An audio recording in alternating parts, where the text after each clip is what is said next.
All right, good evening. Good to see everybody. You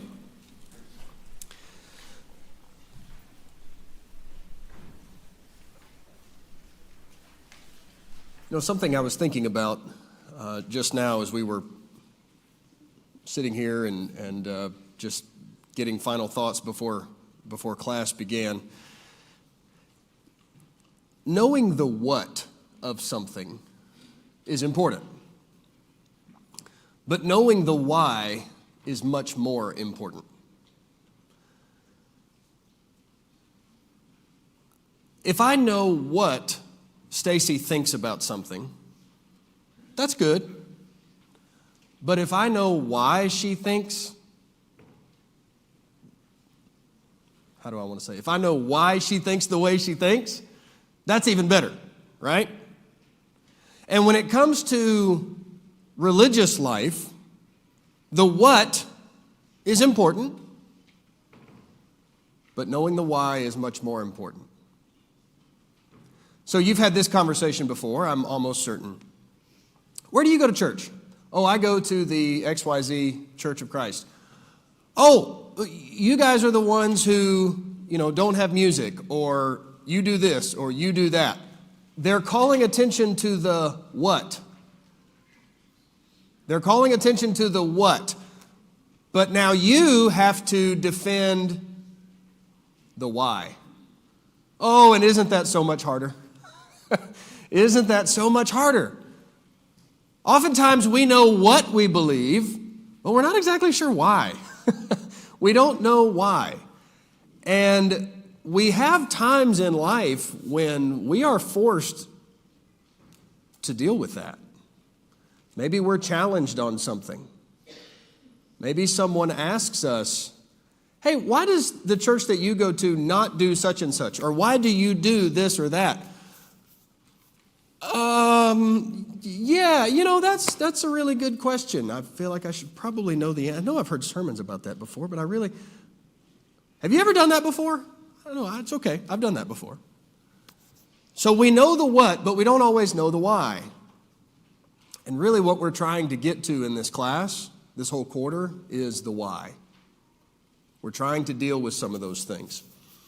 So just by way of a quick review, I don't want to spend much time on this, but I want you to tell me, because every lesson is building, okay? And so just to review, we've spent some time talking about how communication works between people. When we talk to one another, we communicate, we understand one another, and God's communication with us in the Scripture uses those same principles. God communicates with us in the same way that we communicate with each other. And we've said that there are basically three ways that we communicate with other people. What's the first one? Quickly. You tell them, okay? You tell them directly what you want them to do. It might come in the form of a statement. It might come in the form of a command, an order, an imperative that you give, okay? But you tell them what you want, all right? What's another way that we communicate with people? We show them what we want. We provide examples, okay? We do this with our children all the time. When our children are in school, they see this all the time. When they're learning a new math concept, the teacher will stand up at the board and do what? Give examples of what the teacher is trying to convey to the kids, right? So we show them what we want. And then what's the third form of communication that we use? Implications or inferences. We tell someone enough information, but not all of it. But we expect them to take what we've given them and figure out what we need from them. God does the same thing with us in His Word. So, practically speaking, how do we utilize this? We say, okay, this is how God communicates, but practically speaking, how do we implement it? So we're going to show you an example tonight. And I think this topic, this point, will show us how all three of these things can be used to help us understand what God wants from us and for us, okay? So let's start with Matthew chapter 26. Let's go there. We're talking about the Lord's Supper. This is something that We know the what, right? We take the Lord's Supper every first day of the week. But do we know why we do that? Do we know the why, or do we just know the what? And if you're not sure, that's okay. We're about to show you why. We're about to get to the logic of why we do the Lord's Supper every first day of the week. So let's start Matthew chapter 26 and verse 26 beginning. While they were eating, Jesus took some bread, and after a blessing, he broke it and gave it to the disciples and said, "Take, eat, this is my body." And when he had taken a cup and had given thanks, he drank from it, saying, "Drink from it," or he gave it to them, saying, "Drink from it, all of you, for this is my blood of the covenant, which is poured out for many for the forgiveness of sins." Okay, when Jesus institutes the Lord's Supper, he establishes this new meal and he gives significance to it. I want you to notice something in verse 26. How does the verse begin? It says, while they were eating. What meal are they eating? The Passover. Okay, good. They're eating the Passover. And while that is happening, Jesus pauses that Passover meal, as it were. He takes two elements from it and he gives new significance to those. And he tells them, this is what the bread is, this is my body, this is what the cup is, this is my blood that's going to be poured out for the forgiveness of sins. He takes these two elements and he attaches a new significance to them. These were elements that were already on the table for the Passover meal that they were eating together. Okay? All right. So, when Jesus does this, he teaches them about this new memorial feast that he is instituting. Now, as you and I think about as disciples, how are we to observe the Lord's Supper? What do we learn from this passage? Don't go anywhere else yet. From this passage, what do we learn? We learn what the elements are. Okay? There's bread and there's wine or fruit of the vine. Okay? All right, so we learn what the two elements are. Now, do we learn something from that? We know what the two elements Jesus said to use are, so what does that mean? Can we use other things if we want to? Why not? Because Jesus plainly said, this is what you should do. This is what you should use. He gave significance to those two items, not to any other two items, right? There were other items there. Yeah, that's right. The Passover meal had very specific things that were eaten. All of those things were on the table, but those are not the things that Jesus picked up. He picked up bread and a cup. Okay? What else, Alan? We also know that this bread is not just any kind of bread, because it was Passover bread that would have had no leaven. Which means it would be unleavened bread. That's right. Because during the Passover, there was to be no leaven in your house. So Jesus and the disciples are not having yeast rolls, all right?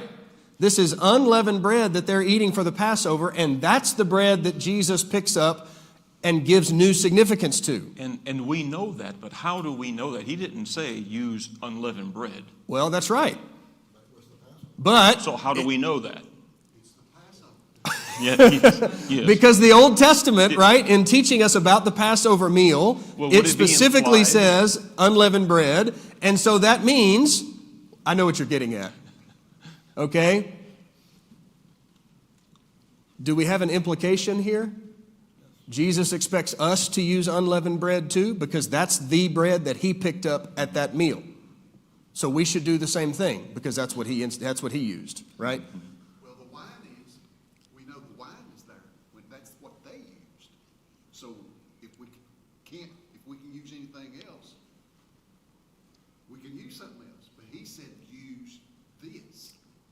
Yes, I think you just repackaged what we said, I think. And I'm with you. Yeah. All right.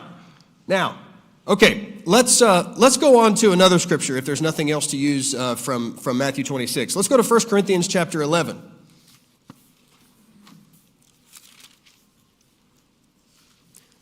So we're told what we're supposed to eat and drink in the meal. We're given those specifics, okay?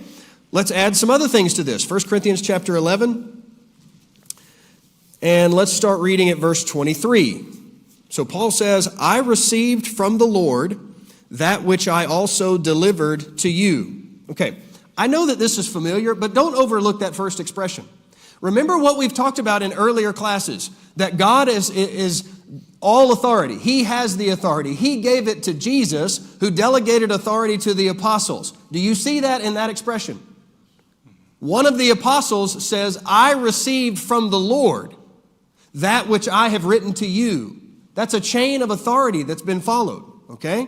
This is a command of God, Paul is effectively saying. The Lord Jesus, in the night in which he was betrayed, took bread, and when he had given thanks, he broke it and said, this is my body, which is for you. Do this in remembrance of me. In the same way, he took the cup also after supper, saying, this cup is the new covenant in my blood. Do this as often as you drink it in remembrance of me. As often as you eat this bread and drink this cup, you proclaim the Lord's death until he comes. I know that this is a familiar passage, okay? All of these are that we're talking about tonight. But we're trying to incrementally build little by little. So Matthew's gospel told us the elements to be used, not only Matthew, but that's what we've looked at tonight. All right, you see those same two elements here in 1 Corinthians 11, right?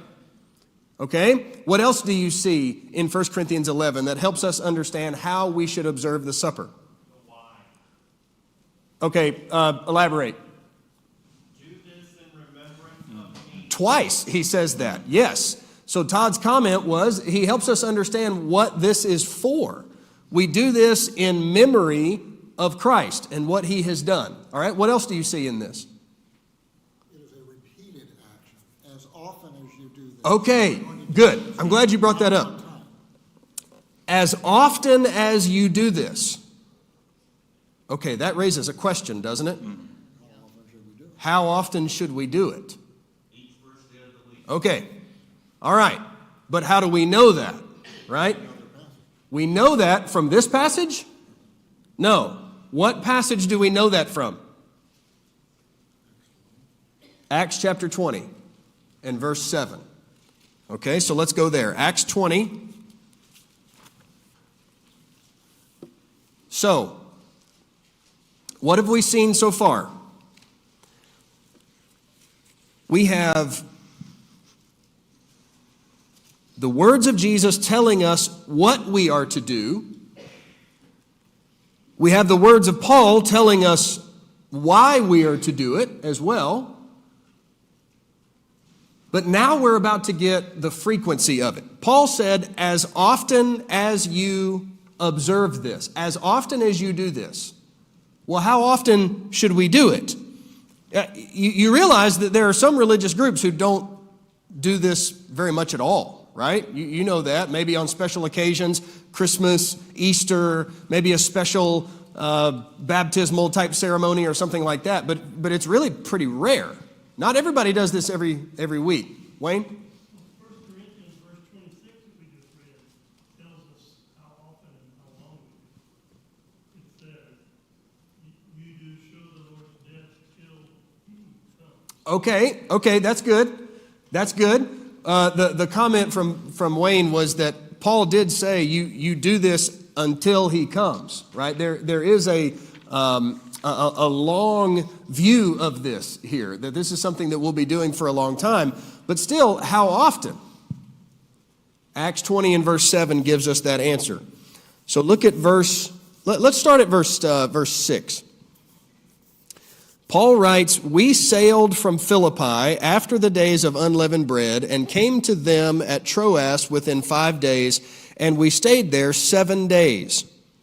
So Paul and his companions have been traveling, but they got split up. They went different ways. You can read about that in the first few verses of Acts chapter 20. But they're going to meet together at Troas. It says in verse 5 that they had gone ahead of us and were waiting for us at Troas.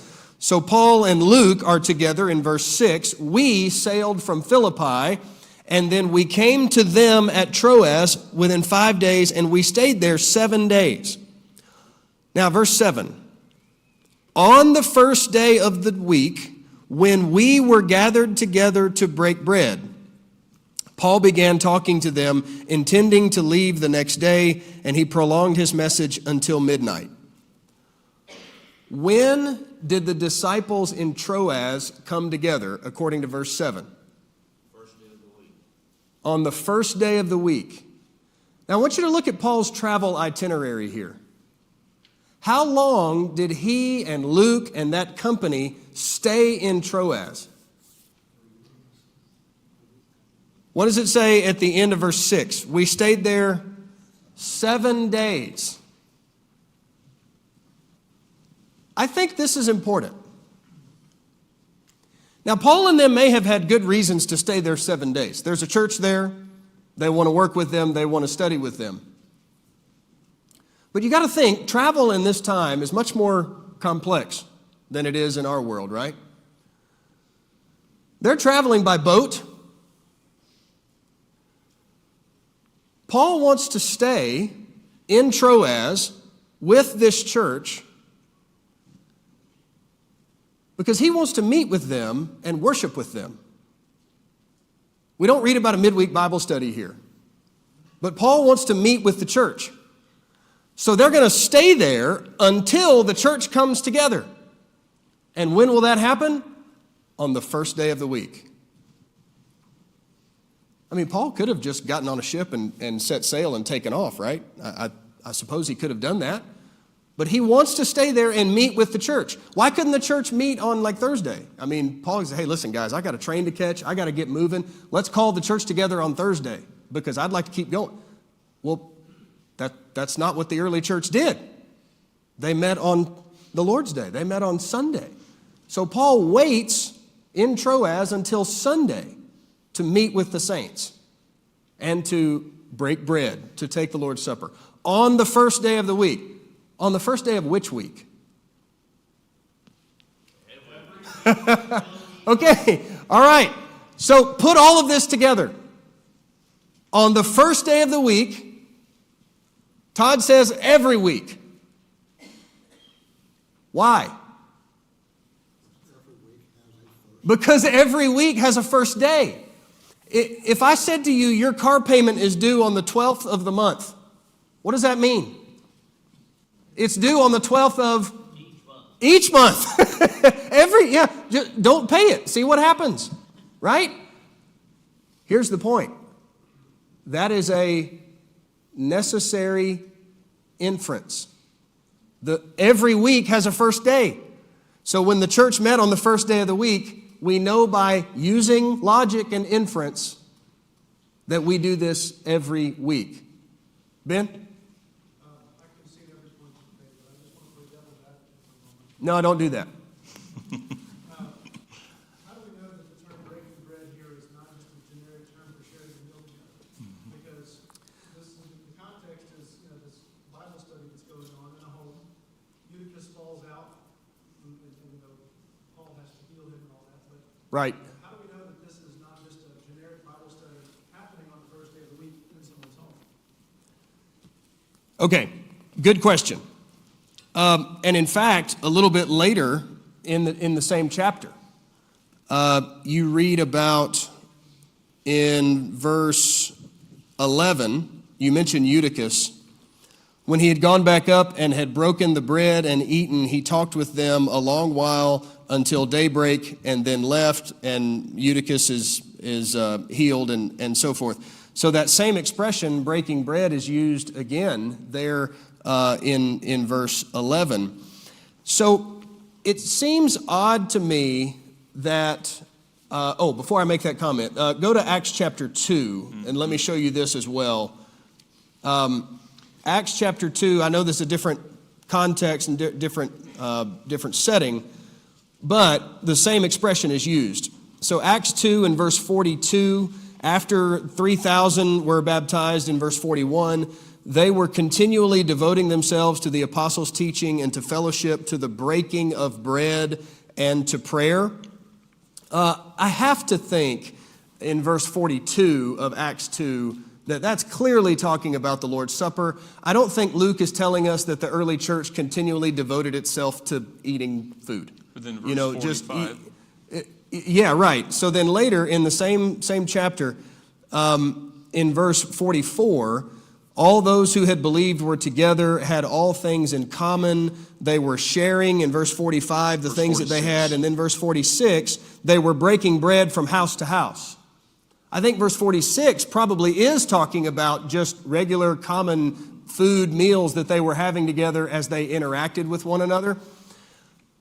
It's the same words used, breaking bread, but in chapter 2 and in chapter 20, we see it used twice and a different context.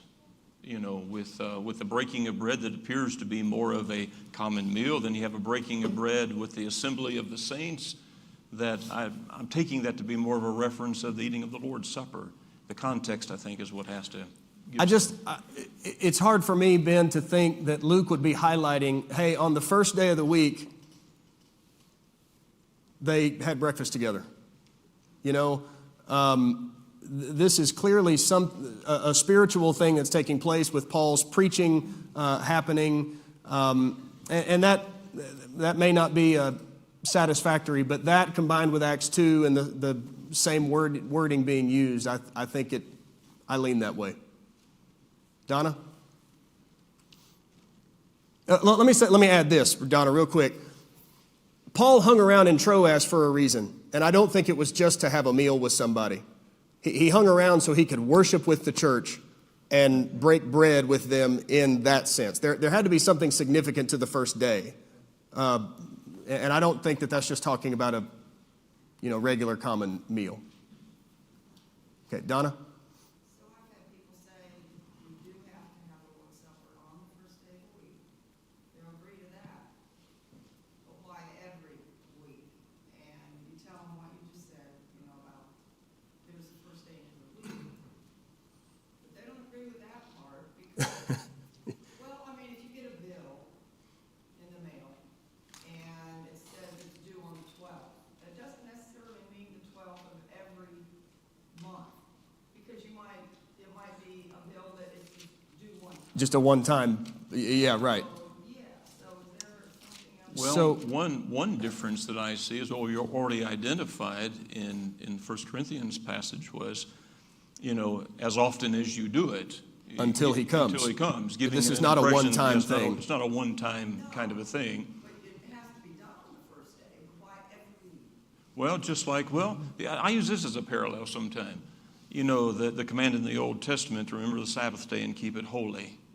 It's interesting that in the command that's given there, the Lord doesn't say on every Sabbath day, keep it holy. Yeah. Well, why doesn't he say every Sabbath day? He doesn't need to. I mean, what is inferred is that whenever there's a Sabbath day, they were to keep it holy.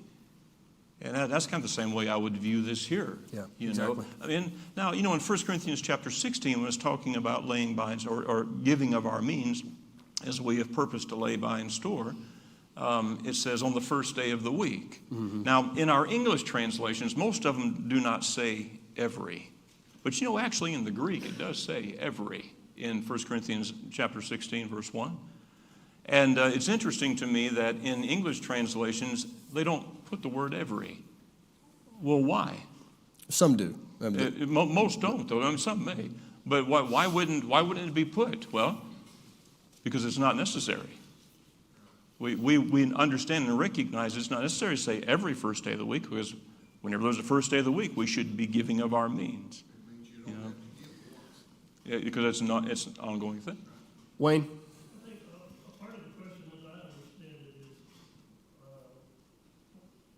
is this just a common meal? I think verse 34 of 1 Corinthians kind of removes this event from common meal, and it simply says, if you're hungry, eat at home. Mm-hmm. Does that make sense to you that way?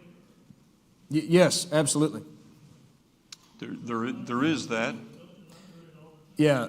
Well, what the Corinthians have seemed to have done apparently is they've taken the special meal of the Lord's Supper and they've turned it into something that's not special at all. And Paul says you're just coming together to fill your belly, and some of you are getting drunk, and you stay home and eat and gorge on lots of food if that's what you want to do. That's not what this is about, and that's what they were doing. The point is that this does. Yeah, It does. Absolutely. among It others, does. yes. It does. And to a point that was already made that I think just stands out here, along with what you're saying, Wayne, is that when the Lord instituted that supper at the Passover, there were other things there to eat. The Lord called out these two emblems. He specified these two things. And so that eliminates anything else. But one other thing I'm thinking is that when he instituted this meal, if you will, or the Lord's Supper, he did it on Passover. Passover was something that was celebrated for years and years and years throughout the Israelite history as a special event. Mm-hmm. I see him here as replacing the Passover, this meal honoring Christ, until Christ. Yeah, well, so let me do you one better, Wayne. I wouldn't say he replaced the Passover. Paul said in 1 Corinthians 5, Christ himself is the Passover, right? He fulfilled the Passover, right? So he doesn't, you're right, he replaces it. I know what you're saying, and I agree with you. But even better, there's no more need for a Passover because Jesus himself is the Passover. 1 Yeah. Corinthians 5:13, somewhere maybe, if you're wondering. Jeff? I thought this last week, and it really hit me this week, and I thought we were going there when you went with why, but there's a deeper why to all of this, okay? In Hebrews, but without faith, it is impossible to please him. Oh, that's why I have faith? That's why of everything.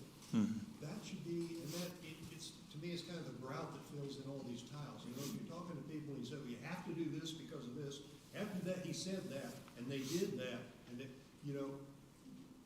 have people doing that to me on the TV all the time, saying, you have to do this, and here's why. And I said, I don't care. I'm not doing it. Not interested, okay? The why, if you're having this discussion, you ought to first establish, I want to please God. Okay? If those people want to please God, The why is God said, Jesus said to do this. I want to please God. Okay? How do I do that? By doing this. How do you know that? Because it said so. Yeah. No, that's a great point. You see, there's that, Yeah. that why is underneath everything Sure. else. It's kind of like the discussion between creationism and the Big Bang Theory. And the two don't even have anything to do with each other. The Big Bang doesn't even address creation. It starts out with matter. Where'd the matter come from? It's like Bill's old thing he used to say when Satan said, yeah, I can make a man, and he reached down and grabbed some dirt, and God said, no, use your own dirt. You got to get to the very beginning. The very beginning is, I want to please God. Yeah. Okay. That's a good point. Yeah. That's fine. And before we get to pounding, command, example, and inference, before we get to that, we start with, I want to please God. And when somebody says, I want to please God, I think I please God when I play my guitar. Really, how do you know that? How do you know that?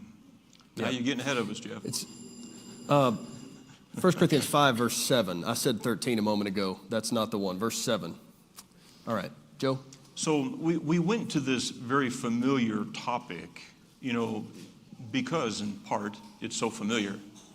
And because from this very familiar topic, we can establish several things. I mean, we look at the Lord's Supper, we can establish the what and the why and the when and how often. We can see that, but we see it in some different ways.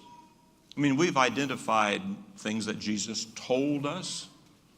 We've identified things that we learn about the Lord's Supper by example, what the Lord did or what brethren did. There are some implications that we have made based on what Scripture tells us. And so we see all of these elements.